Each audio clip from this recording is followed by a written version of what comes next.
Hey everybody, Dual666 here for August 22nd. Man, oh man, it's been a while. I've been making some attempts to get an update in. Keep having, hold on. Okay, no, something else on the screen there. It's always something. More technical difficulties.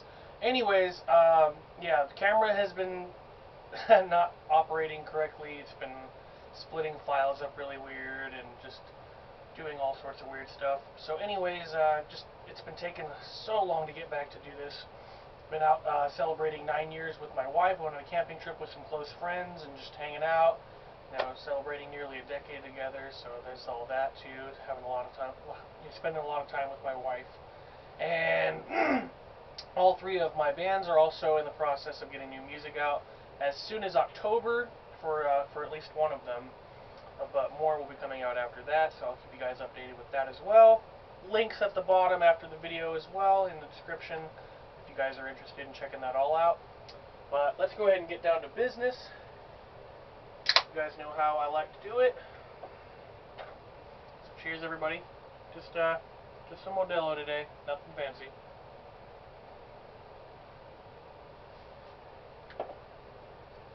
And as per usual.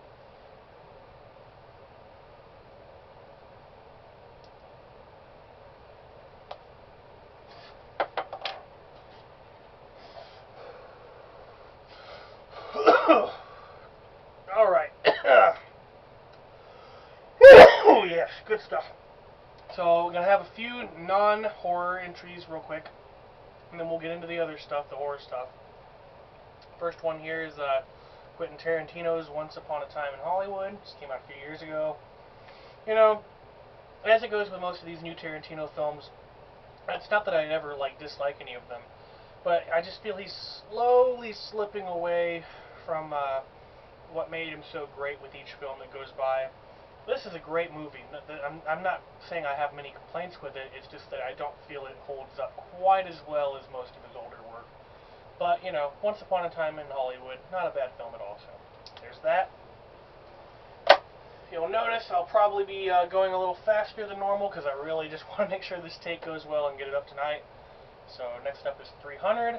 Been holding off on buying this for a very long time. I don't know why I was so put off. I really liked the 60s film, The 300 Spartans. So when this came out, when I was, you know, fairly young still, I have no clue why I wasn't really into it. I guess it was because it was just so commercialized, and me being, you know, the sort of punk rock kid growing up, I guess I didn't see eye to eye with such a glamorous remake. But the gore in this film is, and the violence, and just the sheer direction and quality of it all, I was totally not prepared for how good it was going to be. So yeah, there's 300. A long time coming. Just picked that up finally though. Alright, final non-horror entry. This is more of a crime drama. Mississippi Murder. I don't know if you guys can see these cases. I'm doing the best I can. My monitor's not here right now, so I can only see this tiny little picture on my camcorder. But this one's got Malcolm McDowell in it, and, you know, that's a selling point in itself. It's probably the only reason I chose to pick it up. The title seemed definitely kind of crime drama-y, so I took the gamble. Didn't quite turn out to be a horror film, but you know what? It was pretty good, so check it out if you're interested. Mississippi Murder. Anything with Malcolm McDowell in it is worth, you know, checking out.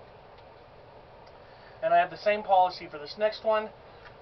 Bill Mosely's in this. This is The Church. This is got a really good setup and premise. I just feel it really fell out at the end. It became a kind of corny mess. And, you know, it's not that I had a bad time or anything. It was just a little more cheesy than I would have figured at the end. So there it is. You know, like I said, it's still got, you know, Bill Mosely in it. So what more did you really want? He's a fantastic actor and plays the Reverend at the church in this movie. Yeah, it's pretty good. Like I said, it starts off pretty strong in my opinion. It just kind of gets really cheesy and corny at the end, but there it is, The Church. Alright, got a pair of L.A. movies with L.A. in the title next. I'm going to give you guys the first one. It's not so great in my opinion. Just picked it up recently at Big Lots or something. Disaster L.A. Kind of just a, you know, zombie Armageddon movie as usual. I just felt that God, there was way too much screen time given to this, like, love triangle sort of situation. It was more of a soap opera than a zombie movie, in my opinion. So, you know, good things to say about it aside, it's not like it wasn't, no violence. It's not like it wasn't no zombie action, but I've seen so much better, zombie films in themselves are not really my, favorite horror subgenre either, so I guess I'm a little more unforgiving when talking about them, but this wasn't, terrible. Just not up to par for me. Disaster L.A. And the other L.A. film we have here, this is much, much better. Not as great as the original, obviously. Escape to New York is a fantastic film, but Escape from L.A., it's different. It's a good film, super cheesy. I grew up with it, it's got it's got everything that made Carpenter, Carpenter, but a little bit more elevated. I feel like when, he moved into the 90s, he really became more of a caricature of his own style, and that's why this film's feeling sort of it's just not as authentic, I feel, as Escape from L.A. or Escape from New York, honestly. This is more of like a guilty pleasure for the fans sort of sequel, and if it's not that it's a bad movie either. Kurt Russell, how can you go wrong? But like, it can't touch the first one for sure. But completist, gotta have it. Still a good movie. Escape from L.A., everybody. All right. This was kind of underwhelming. Another haunted house possession sort of movie. Wasn't bad by any means. Kate Beckinsale's in it, and it's not bad at all. But just another one of these cheap pickups I found recently that doesn't quite deliver the way I wanted it to. But as with most things that these cheaper releases come, they start out fairly strong, but just fail to deliver at the end. But still a creepy movie. The Disappointments Room.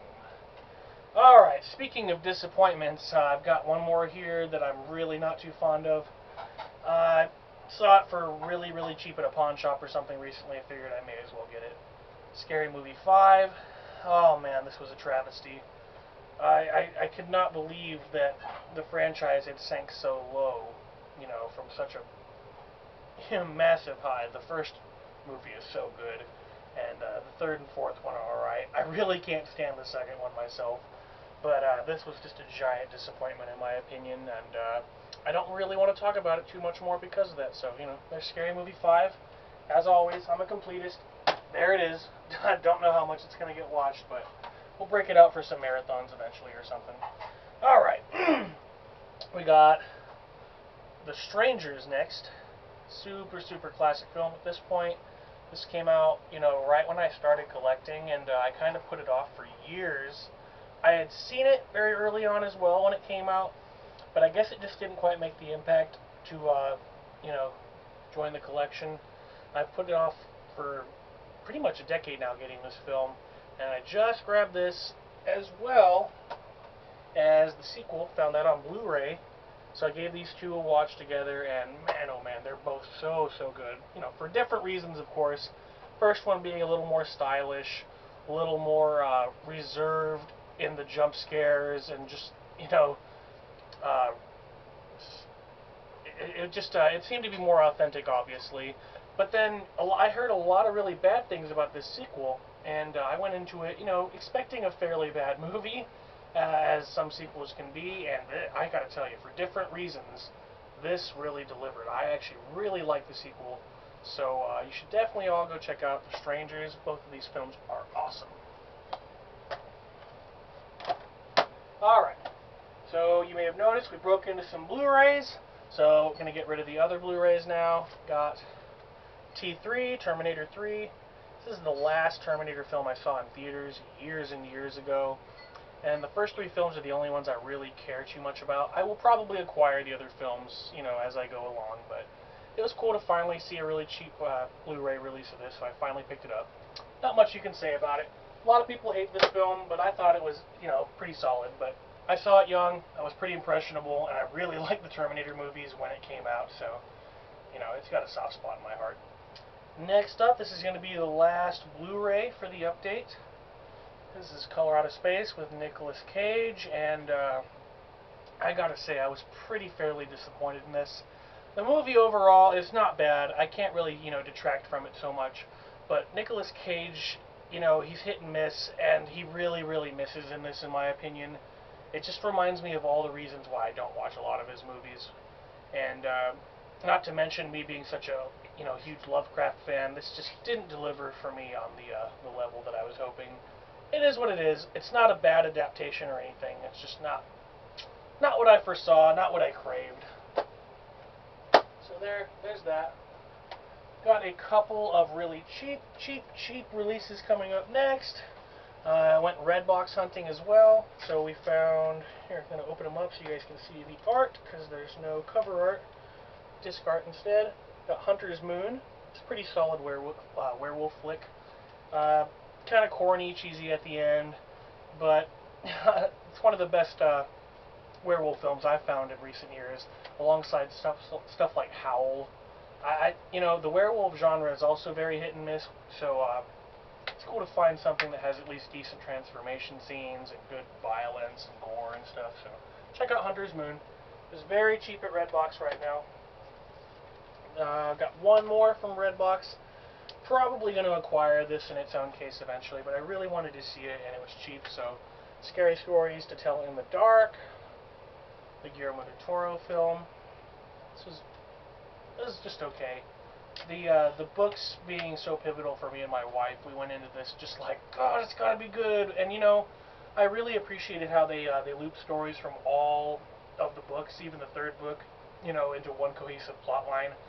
But the PG-13, you know, rating, the books are fairly violent for children's books, and I feel that they could have easily been interpreted into an R-rated film. So the PG-13 rating kind of just takes away from some of it for me. It's just not. It's not as heartless and cold as I want it to be, but it is what it is. Scary Stories to Tell in the Dark, pretty cheap at Redbox right now if you want to buy them. Pretty cheap copies right now. Alright, goes down there.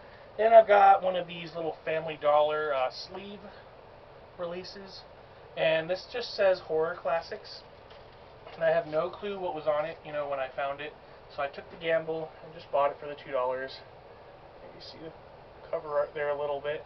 Turns out I had just about everything on it. Revolt of the Zombies, stuff like that. You know, stuff that's on every major compilation horror, you know, collection for DVD release. But there was one film on it that I did not have, and that was Sisters of Death, which is a proto-slasher from 1976. It was filmed sometime just before 1974, I believe. It was filmed just before Black Christmas, so it's actually a super early proto-slasher. And, you know, I could see a lot of Halloween in that film, so it's really cool. I'm sure Carpenter had seen this film some years before, just a couple years before, and taken a lot of influence. It's fairly cliche for what it is, but it being a proto-slasher, the authenticity is all there. Still fairly corny for what it is, but I liked it a lot. So, Sisters of Death, I don't have the proper release, obviously, but if you're just out and about and you happen to see this disc that says Horror Classics, and it's in one of these little sleeves here, I'd pick it up, because this is a pretty cool film. Get this one put away here. Alright, just got a few more for you guys. 2001 Maniacs with Robert Englund. You know, classic reimagining of 2000 Maniacs from Herschel Gordon Lewis. Can't touch the original, obviously, but this is a lot of fun. So, if you're into that original film or Herschel Gordon Lewis in general, and you like Robert Englund, you know, it's kind of just a must. So, 2001 Maniacs, pretty fun stuff. Alright, we return to The Purge. Got the First Purge recently, the 4th installment in the series, and I gotta say, this is a big step up from election year. This is actually really good. You know, everything that election year had that I was just not appreciating at all was completely gone in this film. I didn't find this overall to be very cheesy. Perhaps some corny, cheesy moments in it, of course, the dialogue here and there. but not just an absolute shit fest like that third film. So I really did like the First Purge. This was a pretty damn cool prequel. Check that out. Got just a few more. Getting very close to the end. Alright, got something here called Dead Birds. This came out fairly early. Yeah, 2004. This is kind of like an old-timey ghost story, but very gory, slashery sort of thing. It's hard to categorize, but it's definitely primo, you know, late 90s, early 2000s video rental store fare. And we took the gamble, and it turned out to be pretty damn entertaining. So keep an eye out for Dead Birds as well. Fairly old movie that I have not heard too much about, but I will go on record saying it was pretty damn entertaining. Definitely take a look out for that. Alright, got one more double pack. Finally got this back from a friend who's been borrowing it for some time, and I've been watching it so constantly. I already really loved The Ghost in the Invisible Bikini, but what I really bought this for was to finally see Ghost of Dragstrip Hollow, and it delivered on every level for me. It's a super nostalgic 50s flick, and it being together as a Midnight Movies release with Ghost in the Invisible Bikini, you just can't help but eat this stuff up. It's perfect. This is the ultimate cliche for comedy horror, in my opinion, right here. This double pack. So, you know, it's fairly rare. I know it's out of print for sure. I picked this copy up for some unmentionable price. You know, some weeks back. I don't know if it's available still, but if you see it, you better get it. This is awesome. So that's going to bring it to a close. Got all that done there. I've already mentioned all my band stuff. So I'm just going to wrap this up really quickly here. Just hoping everybody out there is well and continues to be safe in these very ever-increasingly fucked up times. And that's about it. Doob666 out. Keep on creeping, guys. Be well.